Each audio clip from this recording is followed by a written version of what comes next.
All right, you guys ready? All right. Welcome everybody here to our school board meeting here this evening. We'll start out with Pledge of Allegiance and then follow with prayer.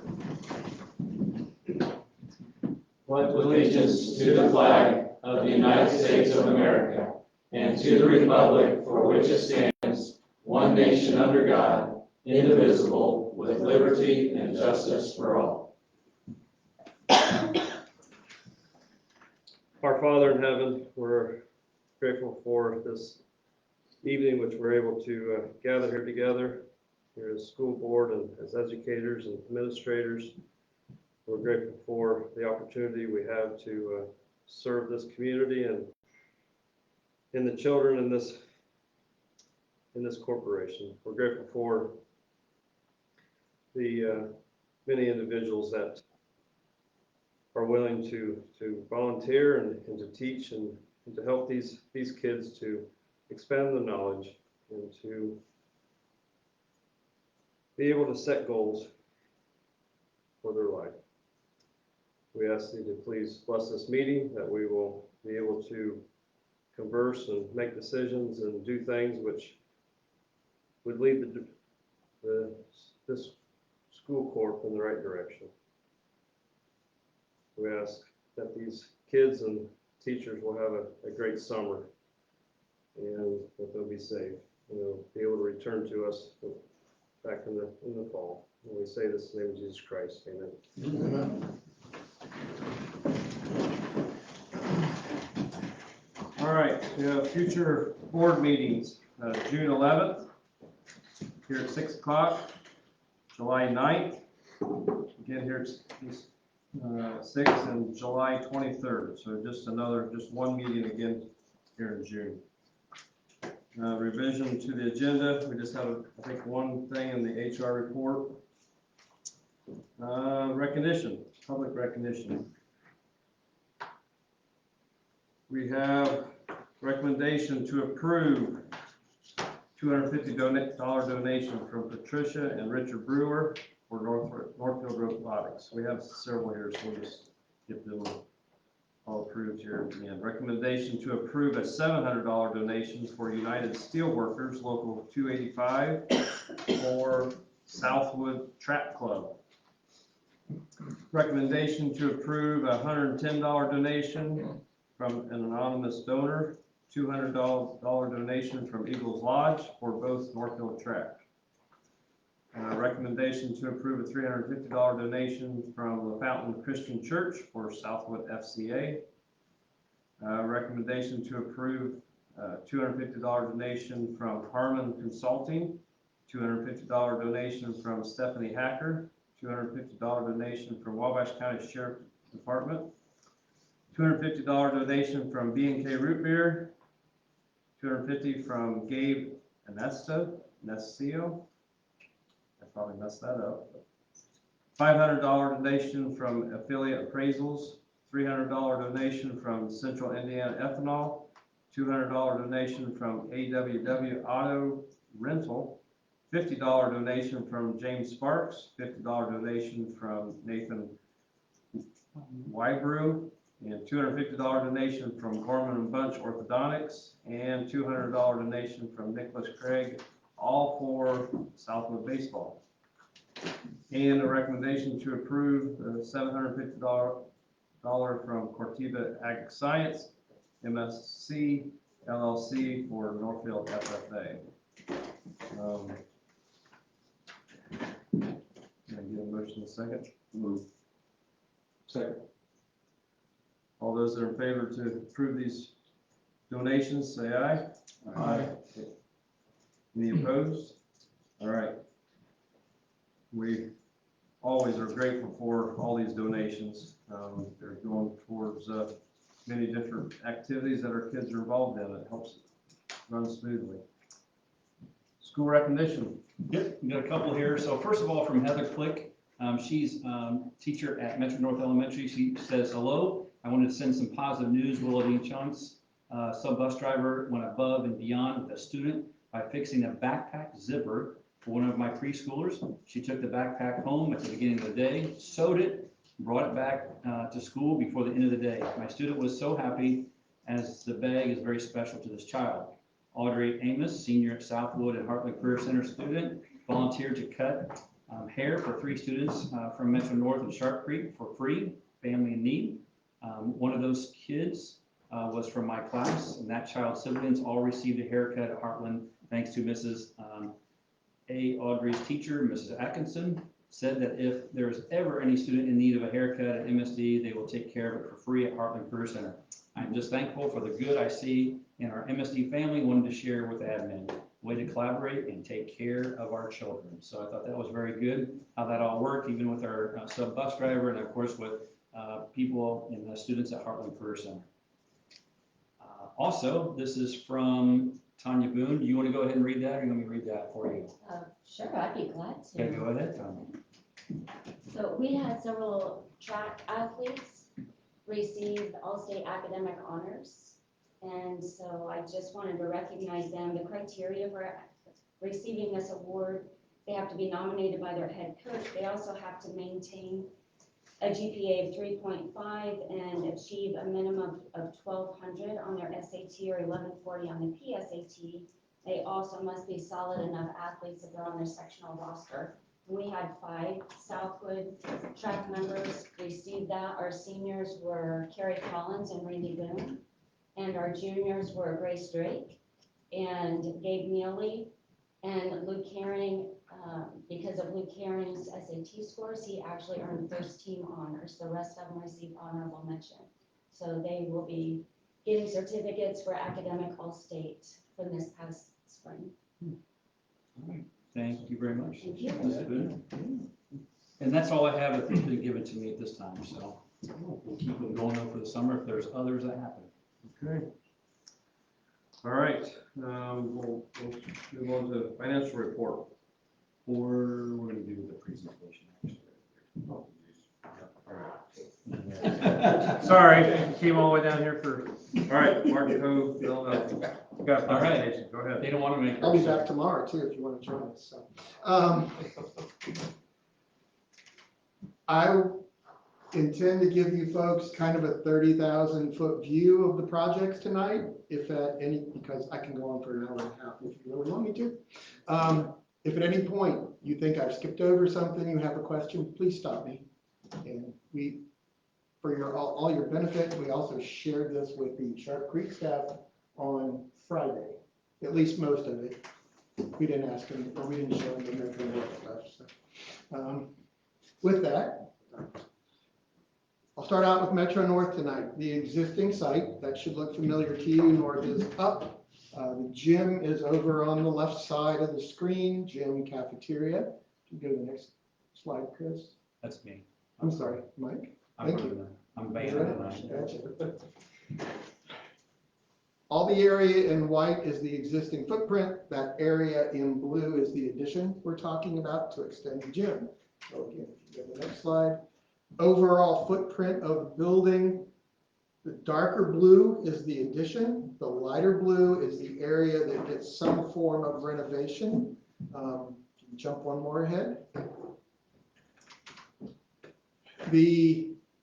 When I say renovation, the existing gym cafeteria basically gets new finishes. We'll have a flooring through there that's continuous, either a high quality vinyl or a low level athletic flooring just for that space that can handle the tables and chairs.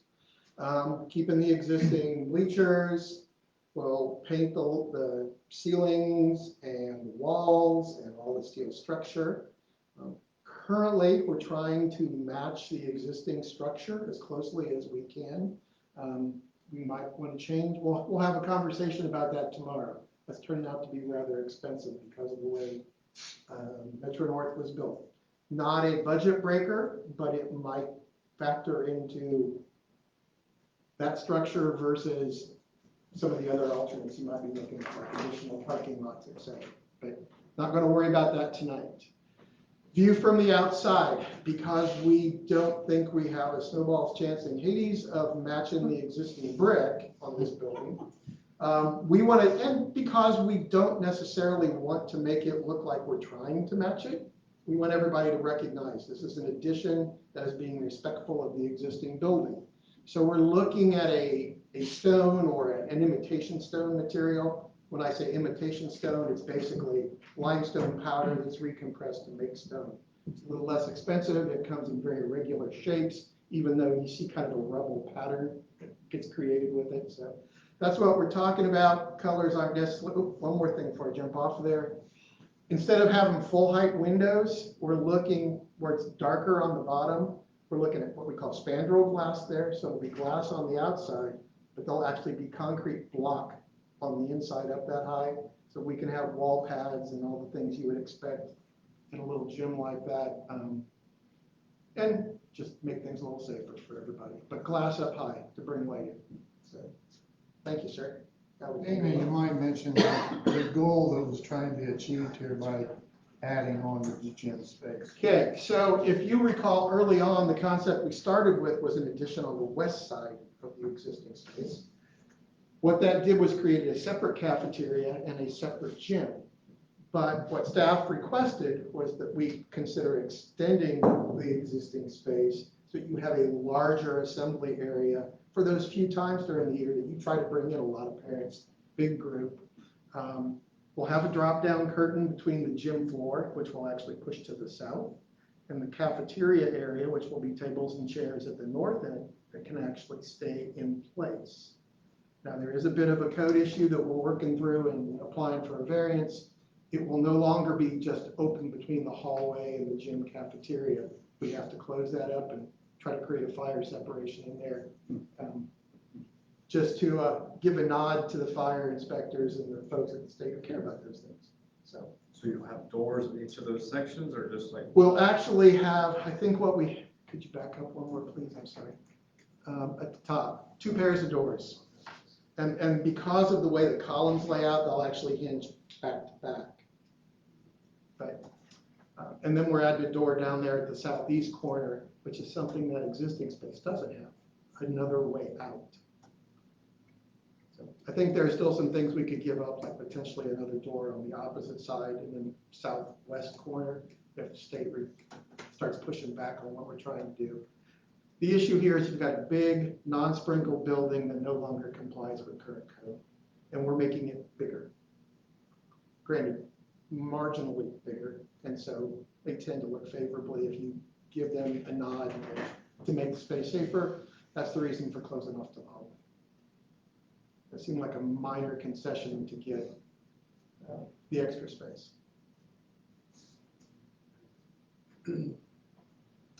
Okay, we'll swing back east down the road to Northfield. You see Sharp Creek and Northfield Junior Senior High School, also the tennis courts up on the top. Note those, please. This is a fully developed site. Notice, first of all, the tennis courts all in line across the top. That project's underway. You've already approved that. Softball stays right where it is. We're looking to move the playground up to the north in between softball and the tennis courts, reduce it in size a little bit. And the white things you see at the very top are potentially a pump house and an above ground water reservoir for the fire protection system. That could go underground if you so desire. It just raises the cost. Without being clear back there, probably wasn't a big deal that it'd be above ground. And I'll tell you, they tend to look a lot like a galvanized grain bin. So it kind of fits in with the landscape. As you see, the traffic coming around the building from east to west loops around the way it currently does. The white area is the existing building. The blue area is our addition. That bids were taken last week to tear down the shop areas so that we can make room to put the addition on. I will offer the caveat that this is fully developed, budget permitting. If budget is tight or you so desire, we're bidding a couple alternates. One would be to not have that parking lot by tennis. Just have parking similar to what you have now, 1 row across the north side of that. But we are making 2 lanes. The reason for that is 1 lane to get by and the southern lane actually pull over to a curb and drop off or pick up, because drop off and pick up on this building will likely be from the north side, coming in those two entrances where the sidewalks drop down. Another alternate would be to only do half the parking on the west side of the building, simply because that's a lot of parking spaces. Be nice to have them if we can afford them, but if not, about half of that could be yard. Potentially, we could even leave the playground there in that case, if that were to happen. So those are all things we're looking at to try and manipulate budget as we continue to design and Wagon continues to narrow in the numbers. Southwest corner of the property, you see what is the bus lot and could be a daytime visitor lot to the office if you wish. Not unlike people who park out there now. Very little impact on the way the school operates. Currently, parents come around the north side and swing around. Buses come in between the buildings. There's not a between, but it's the same drive. So that's how the site's generally working for us. This is just a quick image of what the north side of the building might look like. Don't get too hung up on the colors. As I told the folks in the Sharp Creek presentation on Friday, World Events caught up with us on this one.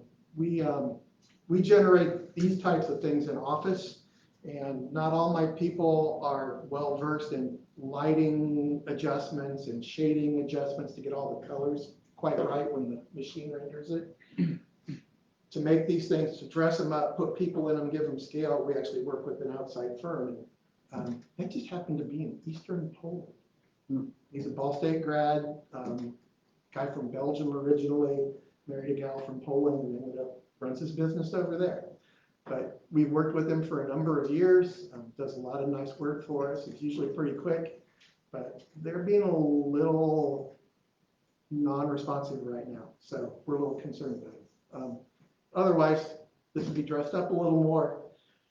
The thought here is, and this doesn't render it real well, we've got another image later that'll show it. You see the brick, and ironically, we found a brick that is almost an identical match to the brick on the west end of the high school at the fax room.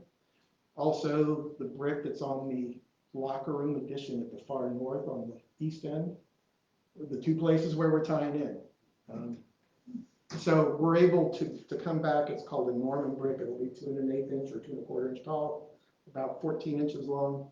And it'll match up really well with your existing building. And then metal panels to match up to the EFS colors you've already put on this past summer. Looking at a gray roof. And then the blue, we want to try and tie into the school blue at the entries as a bit of an accent, just to help identify those entrances. So the 2 vestibules on the north side and the main canopy on the south side. This is how the gym, or how the building drops in footprint. Mike, if you want to come one more ahead, we kind of zoom in on the addition itself. So on the southwest corner there, on the south side of the hallway, the small space immediately up adjacent to the high school bathrooms is the new tech space. That's where anybody in the entire building with a computer problem will come. So it's still relatively accessible for junior, senior high kids. It's accessible for the elementary students. Going left from there, art and music on the south side of the hall. On the north side is the RISE classroom and the nurses clinic for the entire building as well. We got blow-ups that I'll get to those in a moment. Main entrance to the building is that little canopy sticking out on the south, sort of dashed in over the gray sidewalk area there. And to the left of that, as you enter the building, you come into the vestibule, turn left, and you're into the office. Boiler rooms just above that on the west side, set of student restrooms, and then the student commons up in the northwest corner. Across from those bathrooms is the serving line for feeding the kids at this end of the building. As we come down back to the east down that hallway, the classroom wing, the north side will be 3rd grade classrooms. Correct me if I'm wrong, Joel. On the south side, the first room, or the westernmost room, is going to be dedicated to a library. Most libraries now have all mobile furniture or mobile shelving and a lot of mobile furniture actually. So All we're talking about doing is maybe dropping some of the casework in there that we might otherwise put in. You could have it later if it ever needs to be turned back to a classroom. Room in the middle is currently unspoken for, but it's set up to be a classroom, so it's a spare. And then the easternmost classroom is the special ed room, sort of a pull out and push the kids back into their rooms. They've got a couple ancillary spaces off them, the PE teacher and the gym. In the little L-shaped piece or backwards L-shaped piece up against the high school gym, that is now the STEM classroom and lab. Bathrooms above it in the north lobby to the gym and a new concession up there. And from here, we can probably jump on to some of the more detailed areas. So this is the south portion of the building. Tech is that bottom right corner, art and music. Rise and the nurses clinic kind of work together. Elementary kids will come into the nurses clinic from the west side. Junior, senior high students come in from the south side. The nurse's office is actually that little box in the corner there. It's got a lot of glass looking into both sides of her office or her clinic. She's kind of in a fishbowl. But 2 bathrooms, one geared more towards the elementary kids, the other one geared towards the high school kids. It'll also serve the Rise room. 2 cots on each side. Rise has kind of different areas because they tend to work with those kids either one-on-one or one-on-two, so they break them up in different spaces. Adding some clinic curtains or hospital curtains even in there so we can get some visual privacy. So between a couple spaces in the Rise room, there's also a changing room in between the clinic and the Rise room. Between those 3 spaces, the bathrooms, there's areas to deal with students who have illness needs, who have just physical maintenance needs of catheterization or feeding or all the things that go on in this space. They tend to support each other, and so they work really well in trying to come up with spaces that complemented each other. There's also a training kitchen in the Rise room, set of a washer and dryer, range, refrigerator, sink. So I think it's the only washer and dryer we've spoken of in this end of the building so far. So, I'm sorry, left side office. You come in the vestibule, turn left, go into a reception area. Not exactly unlike it is now, other than crossing the diagonal across the hallway. As you head back that little hallway, principal's first office on the left, school counselor's second office on the left, conference room at the top there, a little bathroom at the top for folks in the office, and most of what you see on the right is staff work area, mailboxes, all the kind of stuff that's sort of back of house is all pretty tightly woven in there. So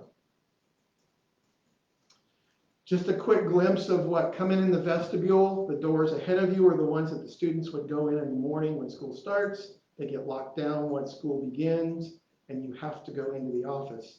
What we've talked about is keeping the vestibule unlocked to come into it and then having to buzz into the office. But we'll have the doors wired, so if you ever in the future want to buzz them in from the outside and then buzz them in a second time on the inside, that's a possibility. A lot of glass, so she can see somebody before she lets them in. As you walk through those doors, the reception area, a couple different counter heights. That's because of ADA. We have to deal with folks who come in a wheelchair or folks that come in and want to work at a check writing height.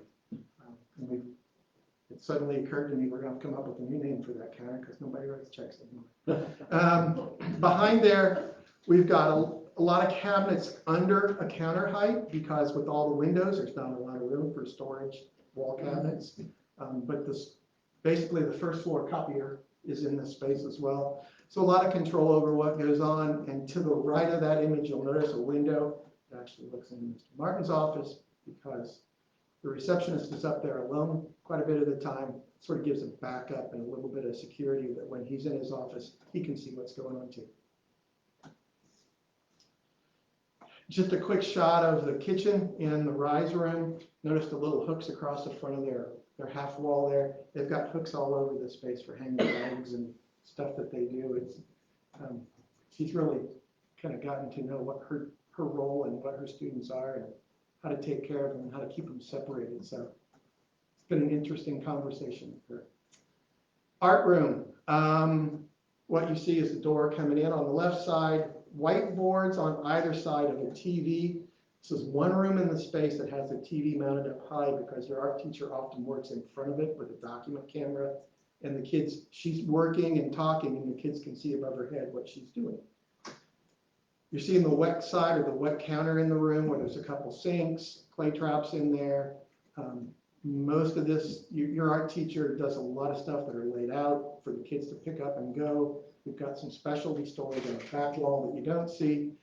And we've talked about tables in this room that are a lot like what you might remember from shop class. 3x3, 4x4, heavy top, storage underneath. So she can put big project storage in and keep it locked up and safe and work through things. So, and if you look in the ceilings, something else you might remember from shop class, cord reels. Rather than put outlets in the floor, we tend to drop them out of the ceilings anymore. Folks have accepted that as a visual that doesn't seem to upset them like it did 20 years ago. And it's a whole lot easier to take care of. So, now we'll jump up to the northwest corner. In kind of the bottom left, you see part of the boiler room and the custodial area. Across that hallway to the east is the staff lounge. Above the staff lounge is where the serving area is, and there's also a little prep goes on in there. There's one warmer that can actually be used to heat up cold items, and a steamer with it in there. Serving line, kids come in the south end, go out the north end. Everything gets fed from back in the high school in terms of food. You'll see an image of the commons. It's really, in my mind, it's got some stretching and some ways to go yet if you work through furniture this summer with your administrators. Staircase up, vestibule that goes out to the north. Elevators, that little box right by the staircase that goes up to the second floor. As you come down the hallway, as I mentioned, third grade across the top, library, classroom, special needs. Another vestibule at the other end that heads out north to the class or to the playground. PE teacher in the far east end. Staff lounge, rise room. As we get around the corner, Ag and STEM will all have access to that courtyard that gets developed in between.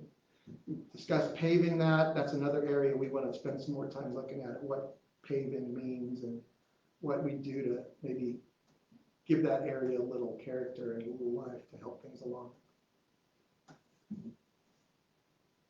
So quick image of the commons. Along the south wall, we've got drinking fountains, bottle fillers, display case. This all started by creating an alcove for trash cans, tray returns, some of that kind of stuff. And also in the far corner on the south side, there'll be big return air grill because that's where we'll pull all the air, try to pull it to the floor and then back up through the mezzanine on the second floor. That blue line you see going around there between the first and second floors.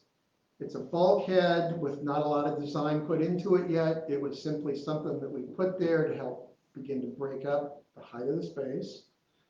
And because the air handlers are to your left and on the second floor here, we'll be snaking ductwork along the two walls that you see and blowing air up and down to make sure we keep those windows from frosting over. And while the primary ductwork will be way up high in the ceiling, I've been doing this long enough to know that it's going to be cold on the floor if we don't do something, if we only count on pushing air down 25 feet. That's a long way to push warm air.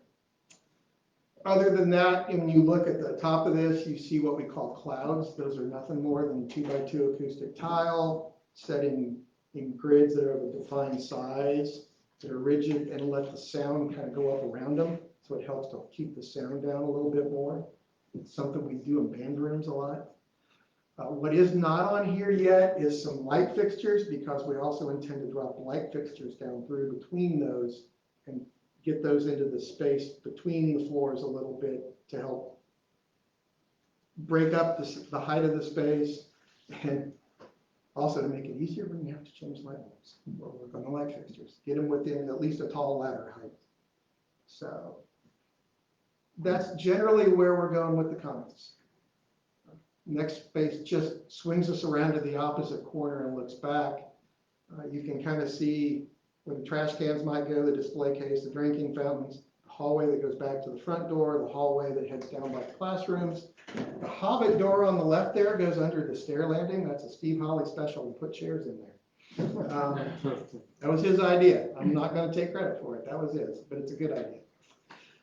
We originally had thought about keeping it open to the second floor, but after a lot of conversation, administrators felt it was probably better to close that off and just have glass up there for the kids to look down in.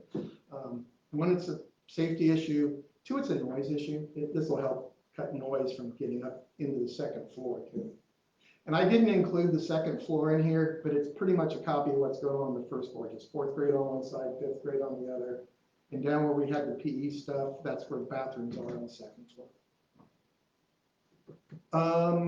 Typical classroom, come in the door to the corridor wall, a tack board, marker board with the 16, 18-inch tack board above it when you're in the elementary grades. You know, if you remember, that's where your teacher put A, B, C, D above the whiteboard, well, it's chalkboard for me, I'm sorry. Come around the corner, what is a typical front of room for most classrooms in Indiana these days? Whiteboard, TV, whiteboard, and with the tack boards above them. In the far right corner, you see the teacher wardrobe, and then you see the start of the open shelving that runs under the windows. This continues on around, picks up the open shelving under the windows on the left. Notice the cubbies that run the full width of the next common wall between the next classroom. There's 24 on that wall, and then 4 tucked in before you get back to the door alcove. So every classroom has 28 open cubbies, all, I believe we settled in on a foot wide, and about a foot wide and about 18 inches deep. So they're shallower than the ones that are currently in Sharp Creek because they're about 24 inches deep. And the teacher said stuff gets lost in the back. The ones at Sharp Creek are only about 9 inches wide, which poses a problem for getting some things in. So these are 12. So we just changed the proportions a little bit. And then storage all the way to the ceiling above. All the classrooms are carpeted. The hallways are all vinyl tile. The commons is vinyl tile. Offices carpeted. That's kind of generally where the spaces have gone. Right. We move on through, you see the gym. Now, the way this has begun to set up, the south gym, because the doors coming in from the west come almost align with the center of that floor. We've kind of begun to think of the south floor as the PE floor. There's a curtain that drops in there just above the words PE gymnasium. And then the court to the north, we're thinking of in our office more as the competition floor. By competition floor, I'm thinking junior high or maybe freshman, because the doors from the north lobby coming through go into it. Now it's off the screen here, but at the top end of this, we can run now with this configuration, bleachers wall to wall, and get somewhere around 350, 375 seats within the 2 rows of track lanes, or the 2 lanes of track that go around these floors. Both those lanes are 4 feet wide, which is technically an official indoor track width. Granted, we don't have the big broad sweeping curves, but wood floors, everybody involved has said wood floor. STEM now is junior, senior high school STEM lab during both classroom and lab. The classroom will be down kind of where you see STEM in the dashed box. The dashed box is the size of one of the robotics battlefields for junior, senior high school. They've also got that work area that's the small work tables, not unlike what I talked about for art in this space too. A lot of storage and workbenches along the east wall, storage along the north wall where we come up against that staircase. Again, this is all junior, senior high. The classroom immediately south of this in the existing building has been most recently spoken of as being for elementary school robotics now. And then the one across the hallway to the west is where we're moving ag into. Just an image of the gym. This one actually is looking north, and the bleachers are in here, but they're flat. That's because The model only has them in 2D, it doesn't have the developed bleachers in them yet. But they would go wall to wall at that far end. Notice the windows at the far end, we have similar windows at the south end too. All the windows in this building we've talked about. The modern version of the old roller blind like we had in our bedrooms growing up, that if you let go, but in a space like this, they'll be motorized. They may not do a total blackout, but they will shade the space. And that seems to be what most folks have seemed comfortable with. Rather than do a rendering of this one, we just did a quick elevation. The north lobby, the brick actually matches up again. So what you're seeing in that orange area is the new vestibule lobby space. The entrance, using a little bit of blue. I originally was going to do something similar to the two school entrances. To do that, I'm kind of coming up over this roof, and if that's okay with you folks, we can do that here. Don't know how, wasn't quite sure how far you want to go with this as an entrance to the building. What you see behind it going up is the existing metal panel on the high school gym. It's once upon a time, I'm sure it was a nice bright white. Now it's dirty white, but it's really rectilinear, about 3 inch out, 3 inches in, 3 inches out, 3 inches in, and it's off white. Where we come across them with our new horizontal metal panels, we're looking at the lighter color to match what was done with the EFS on the high school. And then the gray is a band across the middle between the windows. It would be the darker color, the darker gray that was used on the EFS. Then for our gym, this is one that I originally was thinking gray, but if you think about the east gym or your auxiliary gym, it's kind of a dark marine blue.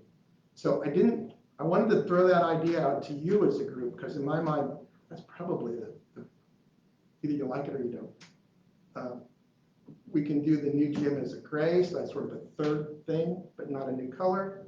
We can do it as a blue to try and complement the gym on the other side and help tie all of this together, because a lot of what we've done here is try to tie our addition to the existing building with colors and or materials, even though the shape and the form of it's a little different. So, and I don't need that answer tonight. Color, we can make that decision a ways down the road. Here's an overall image to give you a real quick look from the southwest, looking back over the space. This begins to show what we're thinking of in terms of the banding with the colors on the building, using a school blue, not North Carolina blue, in the entry canopy, just to give you a feel of what things are looking like. Now, what we've not shown you here is the building alternates, which still include potentially a third floor to the north and a wrestling ring to the east of this new gym.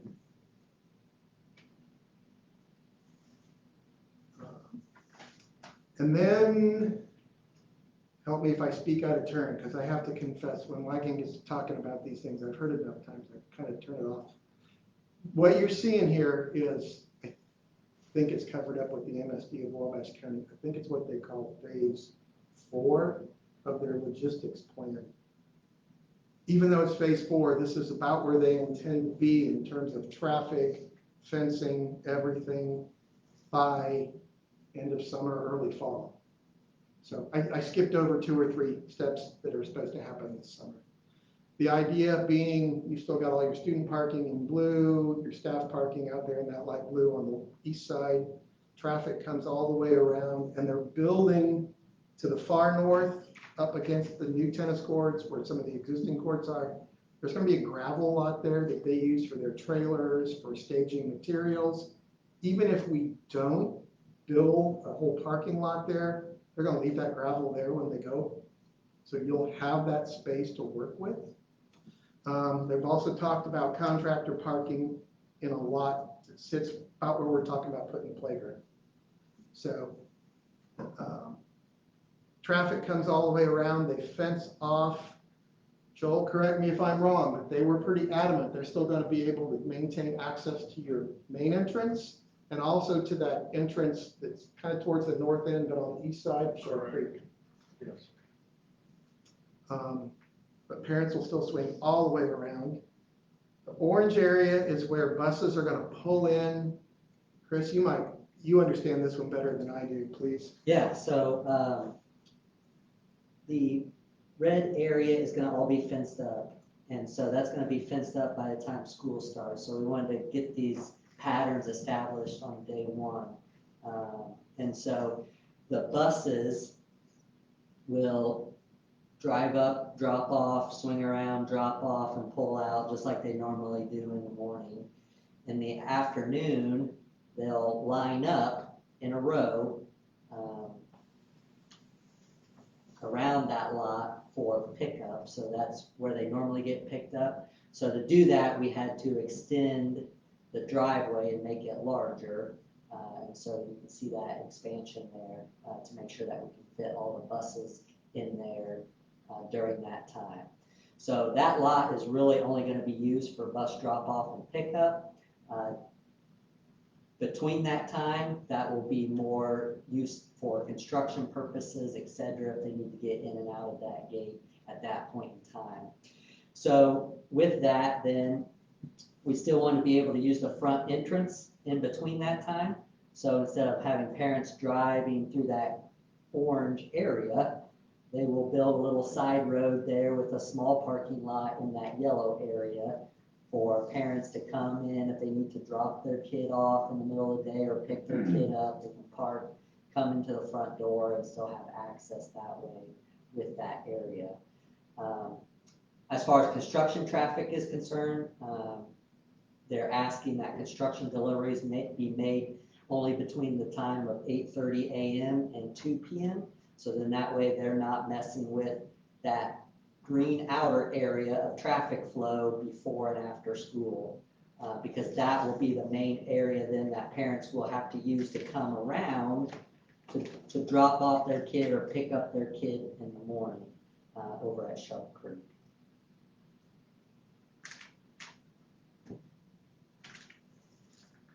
Okay. I think I've only got one more image. This is just to give you folks a better feel of what we're thinking of, at least I'm thinking of in my head on materials.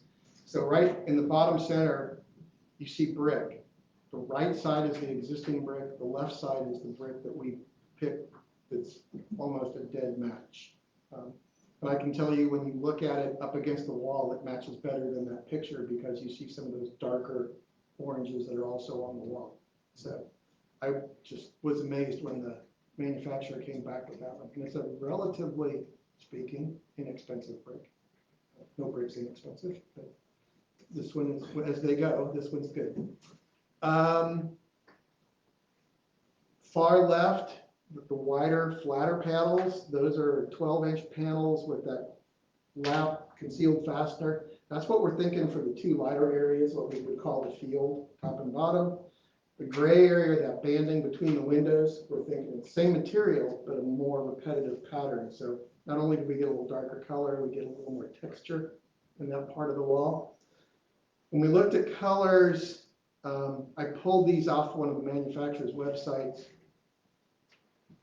I was hustling to get ready for Sharp Creek. I think we need to kind of go a shade darker than what you're seeing, but sort of the white, gray, white for the feel of the walls. Your white on your building is actually pretty bright, so it's not quite a pure white, but it's pretty close. And your gray, I think, is a little darker than what we're showing, but that's sort of the thought on the wall. The blue in the upper left is just what we thought about for that accent at the entries. The blue on the bottom right is one that comes from one of the steel building manufacturers. It would be an option for the gym. And the gray on the far top is more what I'm thinking for your roofs. So again, colors can come at a later date, but that's what we have in mind. So start thinking that way. And if you have concerns or questions or things you'd like to see changed or investigated, please let us know. Okay, I ran through all that pretty quick, but that's the end of my presentation. Did I leave anything out that you folks were looking to hear? bids for the roof for the gym, being that it'll be 212 then. Right now, we're showing 112. The gym can be 212, but I'll tell you, steel building manufacturer, structural engineer, construction manager, all said 1 and 12 would be more cost effective. I don't know, I'm not an engineer, but the substructure, you think would have to be heavier though. We just want to pitch, don't we, Matt? Yes. Want the water to run off. Well, and that is actually one of the concerns they brought up about 2 and 12 on the gym, because we want to clear the ridge from the 2-story classroom section coming in. Our eave height's up at 34 feet. So we're way up in the air. When we get to 2 and 12, we start sliding snow pretty quick. And you worry about, even with snow guards up there, and the pre-engineered people don't like snow guards, it just puts more weight on their, again, it begins to drive away the economies of using that structural type.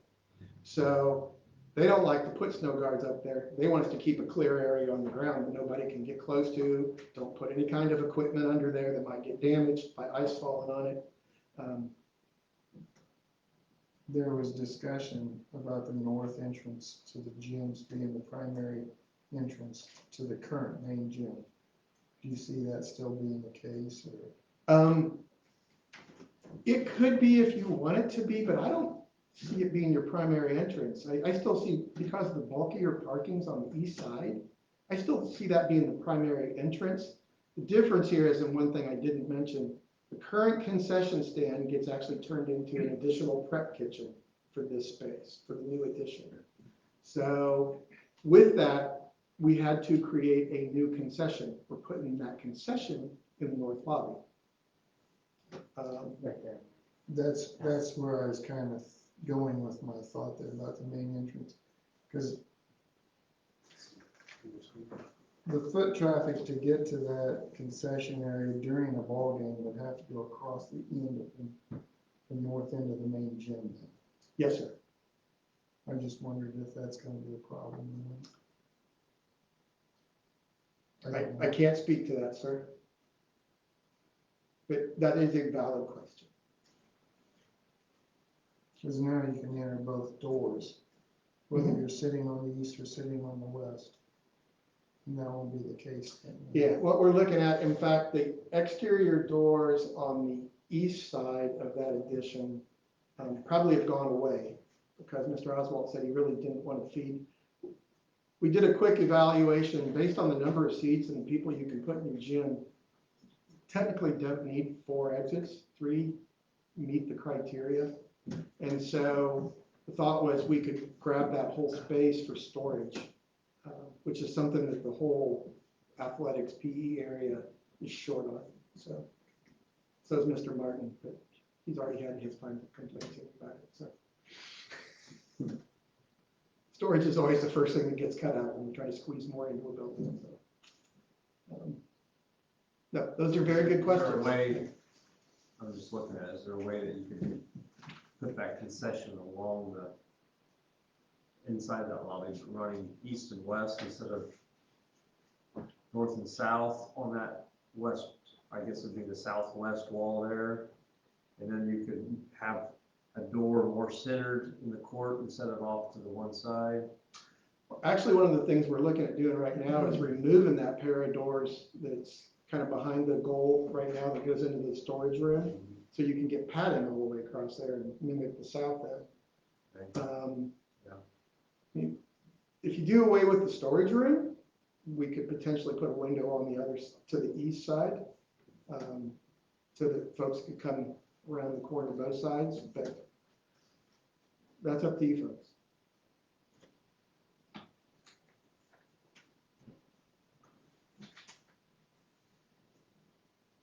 Mr. Oswald seemed to think the storage room was better. Yeah. But, I mean, obviously that's what he requested, but we can adapt to how we need to.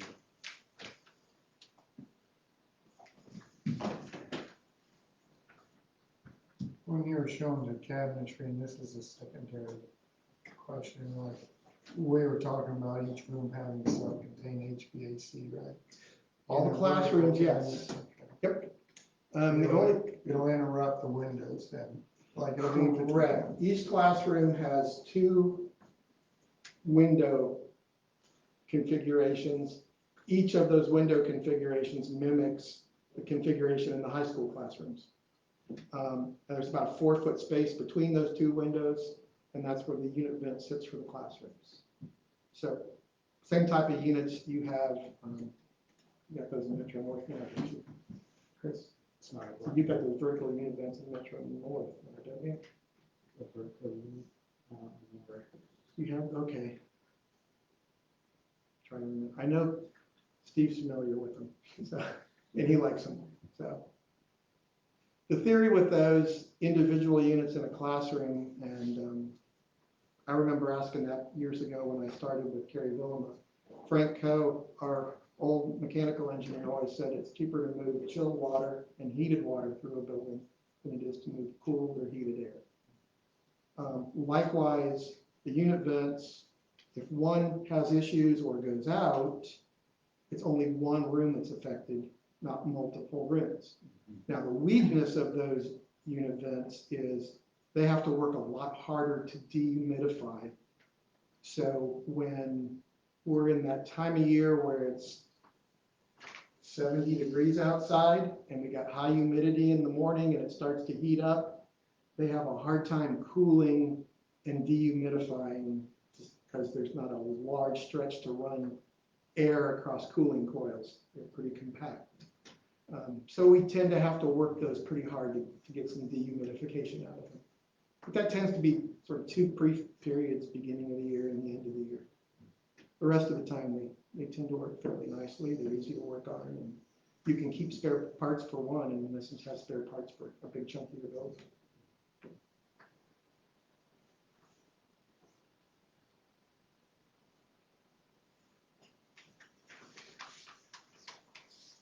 How far along are you then? You're almost completed drawings? No, well, we've got most of the decisions made, other than colors and some of the material, patterning, and furniture. In terms of design, the structural engineer has everything sort of laid out, but has a lot of sizing to do. Architecturally, we've got about 20 sheets of what we call wall sections to draw in detail. We've got big picture ones, but okay, how does this go? Where's the flashing at? Where's all that happen? Mechanically, electrically, they've got all the big pieces in place, but they've got to size all the various runs of this, that, and the other thing. Electrically, same thing. They're always the last one. They gotta wait till everybody else has their stuff in place before they know what the electrical loads are to connect and hook up. So we've got a long way to go. Unfortunately, this is the time when you folks don't see much change in what we do. This is the part where we got to put everything we've been told over the last several months onto paper so contractors can bid it and build it. This is the part that's not real sexy. But what we'd like to do is clean up some of these renderings, maybe add a handful more and replace those in this, make any changes, and give you folks something that you can begin to talk to your public about what you're doing and what it looks like. In fact, Mr. Martin can confirm, I told his staff, said, look, you're the folks that are going to be in the community all summer, and let's face it, each of you knows your part of the building, but not necessarily the whole building. And this is your time to be able to kind of hear about everything. And when somebody says, I heard they're doing this, because they'll ask their friend who happens to work there and says, well, I know this, we're doing this, and I heard they might be doing that over in that part of the building, but they don't really know. You get 2 or 3 of those going, and suddenly, who knows what you guys have, shooting range, you know. But we told staff this, staying ahead of the rumor mill is a good place to be. Hopefully we've done as much as we can to meet their requests and their needs. And we're complying with what you folks were hoping for when we started down this road. If we're not, please tell me.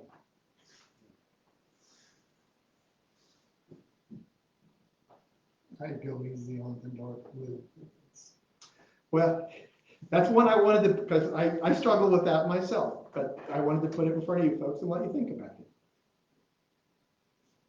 I don't like that. I would go for the, like we have our utility shed, maybe stick with the gray on the side. If you want to do blue on the roof or something of the gym. I don't think I might see the roof of the gym. There, you might see from the road a little bit, but I'm just saying, that would be the only, I think that's too much blue. But We can take that lead. I have no It's problems if you putting that want to in. throw a little blue in there, that would be a good spot, but you know, that's just my.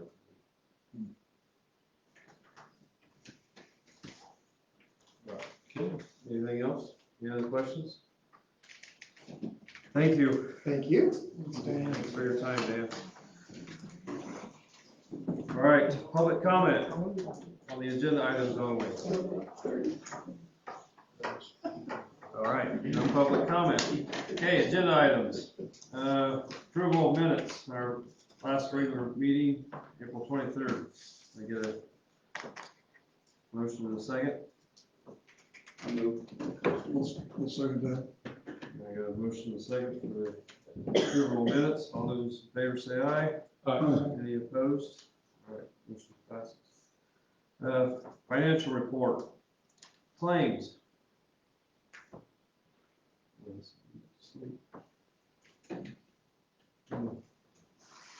Question on page 9, it's small, $4,000 to inspect the bleachers. And how's that work? Is there a guarantee behind that, or? I'd have to ask Steve, I don't know if there's a guarantee behind it, but every year he does inspections on it, and it's more like they go in and they tighten bolts and do those types of things to make sure that it's ready to go for the next school year. Doesn't fall down there. So that was interior or exterior? Interior. Interior. It just caught my eye. Any other questions on claims? No, I have mine answered earlier.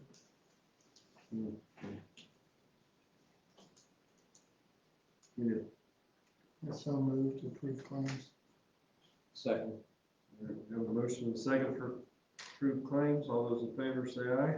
Aye. Any opposed? All right, payroll. We have 2 payrolls. Yeah, there's nothing out of the ordinary for either of them.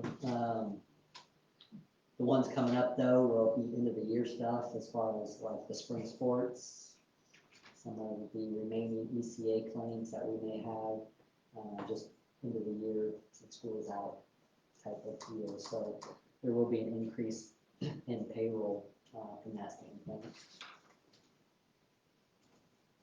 Any other questions on payroll? I move the payroll. I'll second that. All right, we have a motion and a second to approve payrolls. All those in favor say aye. Any opposed? All right. Financial summary. Chris, anything? Yeah, nothing to approve, but since we haven't met in a while, you have a lot of financial summary information there as far as end of the month balances for April. Nothing out of the ordinary to discuss there, unless you have questions. Also presented you the cash flow for education operation fund for end of April. Again, nothing out of the ordinary other than what we've discussed prior as far as things to look at in cash flow. And then the last thing is just it's budget season, preparing for 2025 budget. And so kind of listed a time frame and timeline when things need to get done so that we can meet statutorial requirements, so that we can get a budget submitted and approved by certain dates. So kind of lays that out as far as what we'll be looking at in the coming months.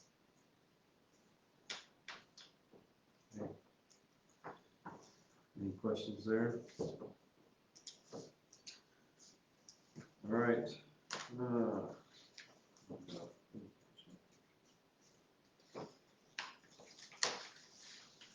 Personnel. He didn't have that one, yeah, that was. Okay, what's that? All right, personnel, we have a couple pages here. Under resignations and leave. But under resignation, we have Wyland Easterday, custodian at Southwood Elementary, effective 5/6. Michaela Meyer, ag teacher at Northville High School, effective 7/26. Alex Lotta, music teacher, Metro North Elementary, effective 5/24.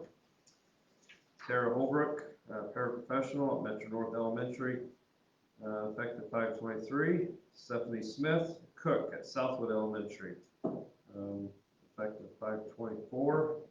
And Rodney Cole, math teacher at Southwood High School, effective in the school year, so at this point. Employment, Courtney McClure. Front row. Front row and center, we welcome her back. Second grade teacher, beginning the school year. Abby Denny, school counselor at Southwood High School, effective 8/1. Kennedy Kirby, SLP, effective at the beginning of the school year. Lizzie Lippy, a kindergarten teacher at Metro North Elementary.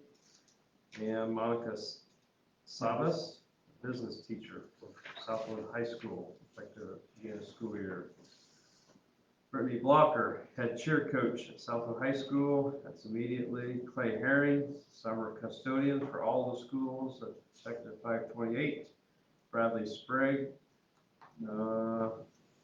summer custodian, 5/28. Stacy Bone, summer school teacher, Metro North Elementary, and that's just for the month of June, 6/3 to 6/27. Jessica Jones, math teacher at Southwood High School.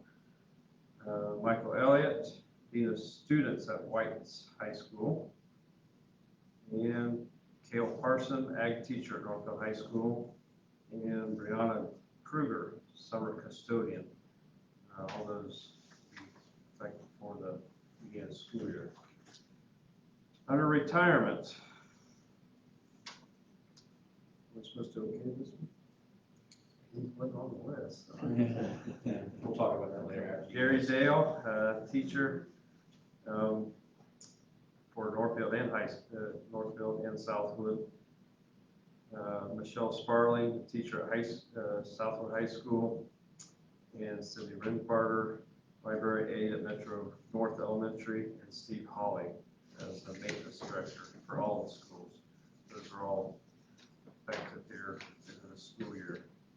And then we have a leave, 177. That's beginning September 3rd and returning November 25th, and 178 leave for August 7th, returning October 7th. And we have a couple transfers. Mary Lycan, their Northfield Special Ed paraprofessional, is transferring to study hall rotation sub. And Jennifer Miracle, paraprofessional at Northfield, transferring to custodian at Southwood Elementary. That's effective May 28th.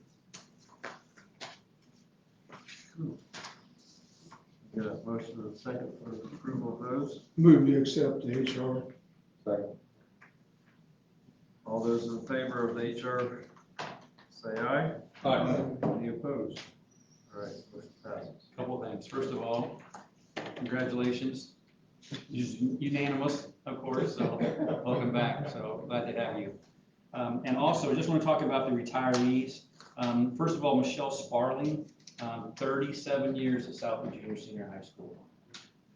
Cindy Rinbarter, librarian, 28 years at Metro North Elementary. A lot of longevity here. Steve Holly, 26 years here at MSD Wabash County as maintenance director. Rod Cole was listed as a resignation because he did resign. Last year he retired. He came back and helped us out, taught a couple of classes. But as you approved tonight, we have a new math teacher. And so although he enjoyed that, it was pretty good timing for him as far as the two classes that he taught. He has 36 years at Southwood. Gary Dale, that was kind of missed earlier. He actually did that back in January.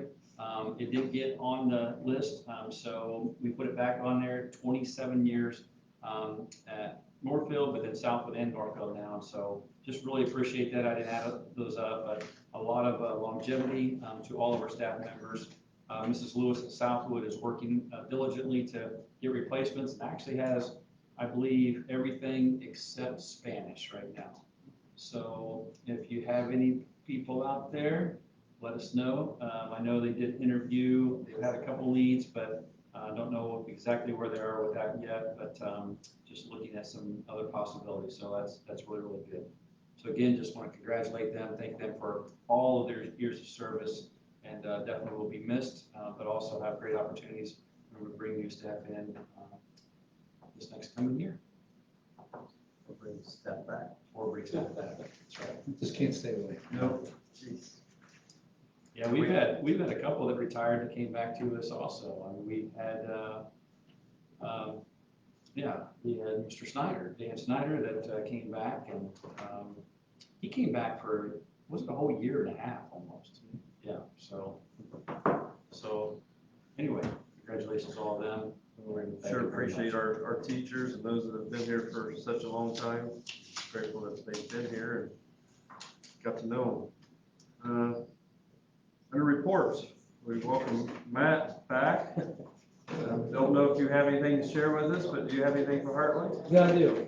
Mr. Kiefaber stood in for me Monday night for their senior certificate ceremony. I didn't get to go, but that's usually good, fun to watch those kids go across. The highlight, 100% of the health science students have passed their CNAs.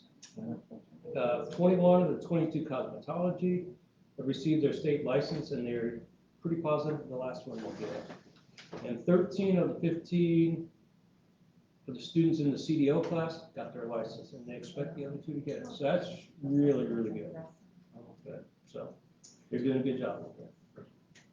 And I'll tell you, at the Heartland Career Center certificate ceremony that they had this year, because of different situations, last year juniors and seniors, they packed the house, they were standing room only, and that's not really advisable in a venue like that. And so they reduced it to just seniors, but even though just with seniors there, it was almost a full house again. So it's always really neat to see all the parents and family and friends that come to support those that are doing the things that they're doing there. So that was really, really good again. So. All right. Thank you. Superintendent report. Yeah, I just want to share a couple of things. Obviously, we just finished the school year, but one thing that we always have to remember at MSD of Wabash County is we do still have a school, a White Junior Senior High School, that will go through the end of June. They even start earlier than us, so we don't really have too much time when there's not school going on. We could talk about the bridge program too, that they have a very small window when that staff is not working during the summer. And then, of course, we have summer school coming up next week, starting June 3rd, that goes through July 3rd. Some of it's R, some of it's Spark with the YMCA, but that's some more summer school that's going on for different reasons. Also, just wanted to state that, just a reminder about graduation, of course, is this coming Sunday. 2 o'clock is Northfield, 5 o'clock is at Southwood, and then 7:30 is White Junior Senior High with the bridge program. And that is all at the Honeywell Center in the 4th year. So this will be our 2nd year that we've done it there. I will talk to you gentlemen a little bit afterwards to see your attendance too and all those different things. Also, I text Mrs. Lewis because we are in regional now. We want to congratulate the sectional championship, the Southwood girls softball team. Her first text was better than her second text, or her third text. The first text was that we were ahead 4-0, but after 5, it's 4-4. There is an app called Game Changer that's actually live, but you have to have somebody that does it live. Courtney knows what I'm talking about. And I didn't see anybody put it in live, so I can't see the live. So I guess I'll just wait until the next inning. Of course, they play 7 innings, so I think we'll get ahead, though. I have a good feeling that we're going to get ahead on that. So. Oh, did you get a new one? Well, I've got one of my own feeds here too. I didn't know you were doing that. What's your score? It Is yours is- better than mine? Because It's not, so let's just keep it to ourselves. It's It's not over yet. Who are we playing? batting, Fremont. we're batting bottom of the 6th, down 1. We have a double. We have somebody on second. Oh. So we are the home team then? Yes. Oh, after 6 innings, Fremont has the lead 5-4. Just got the new See, update. look, we're on the same page. There we go. All right. So we keep that going. Let me see if I had anything else on my list here real fast. That's it. Another great year though, 23-24. Really hard to say the next year, 24-25. So 25, that just seems just unbelievable. So it's great, but we're looking forward to it. A lot of plans still to come, so. Okay, we appreciate it. Mr. Drake, you have anything new? Yeah, no, not too much. It's, we're in the middle of summer school now, right? And so that makes me pause to look at all of those names on the appointment. There are some really high quality people who bring on board. Like we always know, we say it all the time, I just about the people. There are several names there that I know personally, not just because Ms. McClure is sitting here, but I know she's phenomenal, but there are several other names there that are home run hits. And so I think that speaks to the community, to the culture, to the pay, I mean, to all of that. We're attracting, in a really tough market to find workers, we're finding some people that I'm very proud of. And summer school is like that too. Summer school is like juggling 18 balls that are on fire because you've got Spark and IREAD and transportation and South Woodell and Shark Creek and so hats off to all the administrators that worked hard to put that together. I know it's really not even started yet, but with Minds in Action too, whew, so we got a lot going on. I'll have more test results to share with you probably once we get towards the end of July, but all that stuff is wrapping up and coming up So we have not got IREAD results. We have preliminary IREAD results, and so we've actually started the summer retest window, and we've tested some kids, even though the summer officially hasn't started, we can test them during the school year. So we've had very good results coming back, and so I'm pretty optimistic about it. And so all that SAT data, AP data, IREAD, we'll have lots of that stuff towards the end of July and early August. And Chris will be excited because we'll be done with ESSER funds soon, and so I won't be pestering him and creating new things for him to spend more money on. Those things are running dry this year. We have to spend it by December, and so. It's a good problem. Yeah, thanks. All right, new business. We have a recommendation to approve the extended overnight out-of-state trip for Norfolk High School students to England, France, Spain, June 26th of 2026 through July 2nd of 2026. So you can see that is a long ways off. Yeah. And so a lot of preparation, fundraising, different things like that. So it's not even next school year, it's the following school year in the summer. So 2 years from now. You got a recommendation or? So moved. Second. A motion is second to approve the extended overnight out of state, out of country. We should add that. Out of country. Yeah. We don't even have a Trip. form, okay, so. Out of country for Norfolk High School. Say aye. Aye. Any opposed? All right, motion. Or you can one, I think sometimes though, the Minds in Action, you know, Mrs. Moore's going on some fantastic trips, and maybe like 3 years from now, they'll be doing, who knows, out of country or. Who knows? A rainforest somewhere. We're gonna drive all the way down. You get that. That's pretty incredible. I think we're gonna need Heartland to start offering some training and so we can have some pilots that can fly us. There you go. The CDL kids. Something a little bit cushier than a bus and truck or something like that. Yeah, yeah.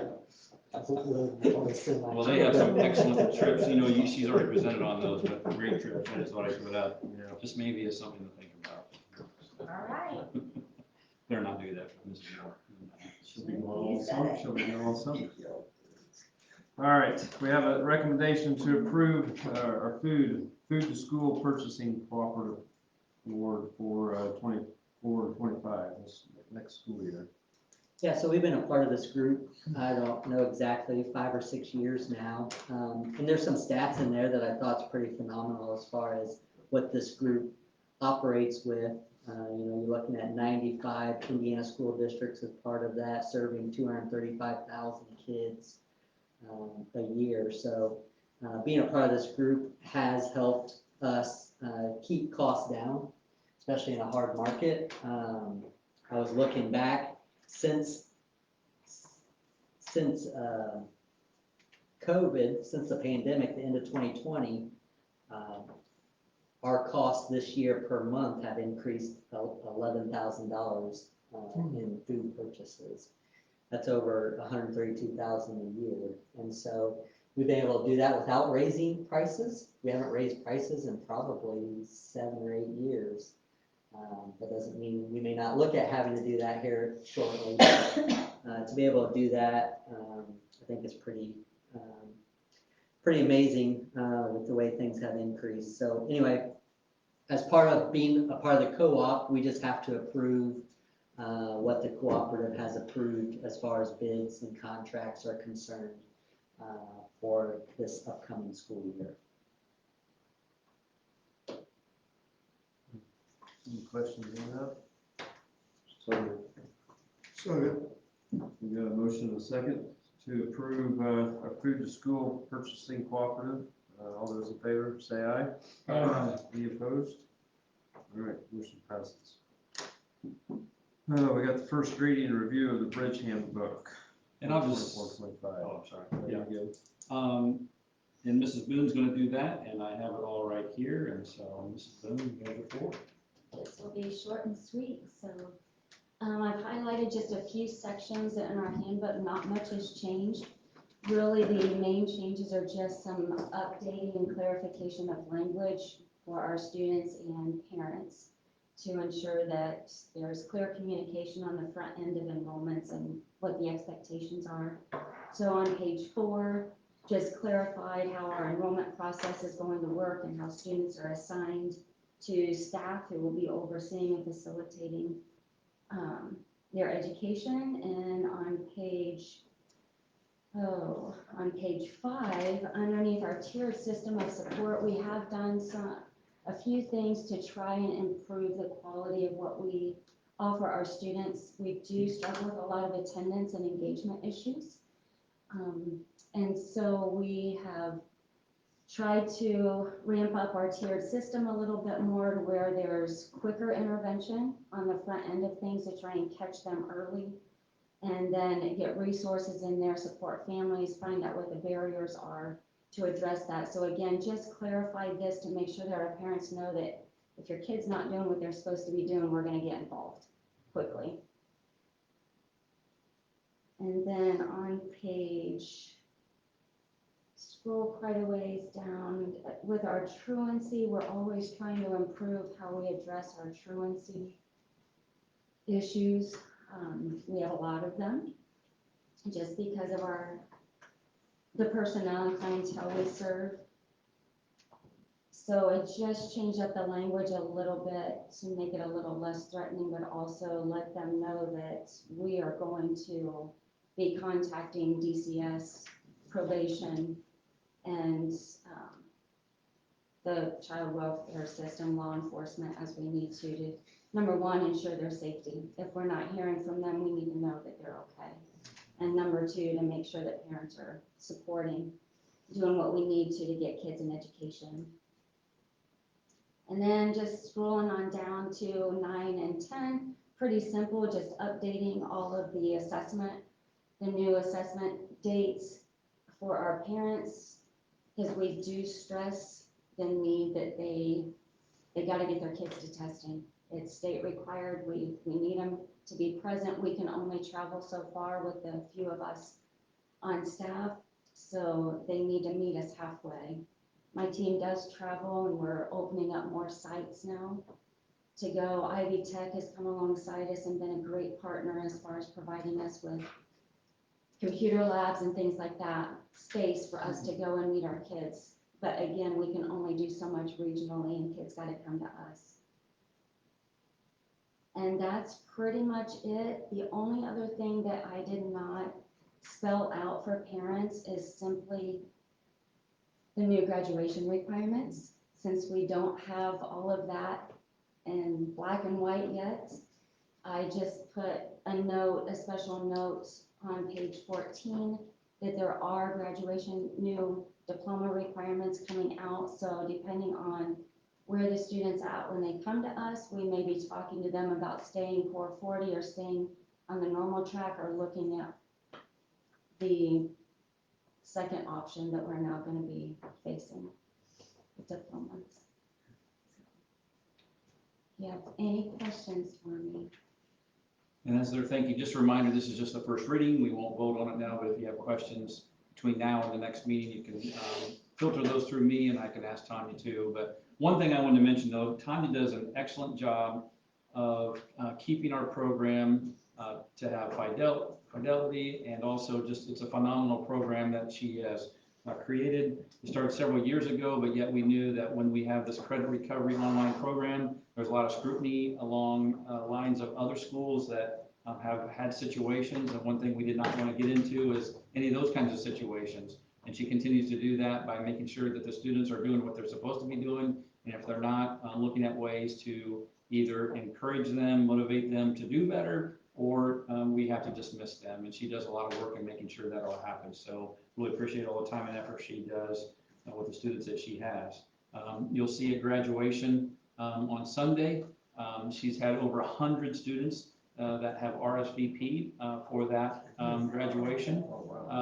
That doesn't mean they'll all be there. There'll be some that won't show up, and she has that. That's why it's a little harder to plan for that, but it's a lot of students, and so I appreciate all the work she does with that. She usually has at least me tearing up. I will say that was probably, I had never been to one, and last year I was like, okay, I gotta go to that one. So every time, so that, very appreciative of that program. So I know we're not talking about that necessarily, but that just goes along there with Tanya being here, so. All right. Great. Elementary is next, Mrs. Moore. Sure, we just had some, I'm gonna go with minimum updates to our elementary handbook. Besides updating the date and the adoption date and the table of contents, our biggest changes are updates to what we have in the student handbook regarding preschool tuition. And we were just really wanting that to be a little more succinct in what that will look like. So we removed what was in there and then just spelled out that preschool tuition fees are due monthly installments, 50% due by mid-year, and the rest due by April 1st. And then the process for if you don't pay for your preschool tuition, as well as assistance that's available. On page 23, we were trying to shore up what makeup work looks like and how that process is, how that's initiated. So we removed it from attendance and put information about makeup work when you're absent from school in the section about makeup work. So it's all together. We also took out the information about if you have a prearranged absence and what makeup work. It's no longer with the prearranged absence, it's with the makeup work. And just kind of condense that to all be included in, if you want your work because you were at school today, here's what you need to do. Or if you're missing for a prearranged absence, it's all in one spot. And that's all for the elementary handbook. Thank you, Ms. Moore, for maybe next year we'll draw for straws and see if you get it again. I don't know. I don't know what meeting I missed. I don't think there's any changes needed. So, Mr. Stopper. There you go. You guys started in. All right, and Mrs. Johnson typically has done this, our assistant principal at Southwood. She's obviously at the game. I have not had any more updates. Mr. Drake. Mike? You get yours. Yeah, I don't think, we're batting bottom of the seventh, bunt and threw the run out. We had first and second, so one out, first and second. And it looks like there may have been a fly ball that turned into a double play. What was the score? What's the score now, though? What's the score? 5-4. It's still 5. This says here, after 6 innings, Fremont has the lead 5-4. So they would have so we're in the top of the 7th then, us batting that. I think we're in the bottom of the seventh. Because we're the home. We are the home then for I sure. believe so. Okay, I don't that's have not- the greatest Carol, but, you know, Okay. she's trying. All right, we'll wait for the final. All right. And I'm going through the whole handbook here to get to what I need to get to, and I guess I stalled long enough to get to where I need to go after Nice. flipping through there. So we'll just mention some of the things for the high school handbook. For some reason, the word fog was out of when dense appears. Well, it wasn't dense appears, but when dense fog appears. So I don't know what happened there. Mr. Drake, do you want to share, this was one of yours? Yeah, the counselors just wanted to, Skyward defaults to figuring GPA out on the 1,000th. And so they just wanted to match what Skyward does by default. And so when people look at it and they see it, it's gonna be by the 1,000th. And so they said, why would we do the 100th if that's what they see? So The National Honor Society is basically going from the 9 to 9.5 GPA. yeah, which would be more like a B to a B plus. So that's that change. Page 52 and 57, you can see all the changes as far as the TRC with the changes there. And that's basically what that is. And that's really it. And I want to give you another information. I told you earlier that we would put anything in new law, we would put in the handbooks. But after we looked at like the cell phone policy and the new law, basically what is written in our handbook is already what is in law. And basically that is no cell phones in classrooms, but it is on a teacher discretion because there are some that want to allow that for different situations. Also, there are other situations like medical situations, an IEP, different things like that, and those are all things that we already do, so we do not have to make any changes to that. The other thing was attendance, so a new law in Indiana Code about K through 6. I'm not gonna put all the specifics in there, but those are some things that we have options for. If we have situations with kindergarten through 6th grade, we do know that it was written in a way that's really cumbersome, but our administrators and our teachers and counselors all work together to assist with that, but we do have some other options if we want to go ahead and use those with the new Indiana Code, just through K through 6 though. It's only K through 6. So again, those are all at first reading. If you have any questions between now and the next meeting, let me know because we would ask that you approve it then at the next meeting. So that's all I have on handbook. All right, Thank you guys for listening. I don't think we have any unfinished business. Board policy, public comment, all items. Any comments? No items from board members. Very good. All right, we're adjourned.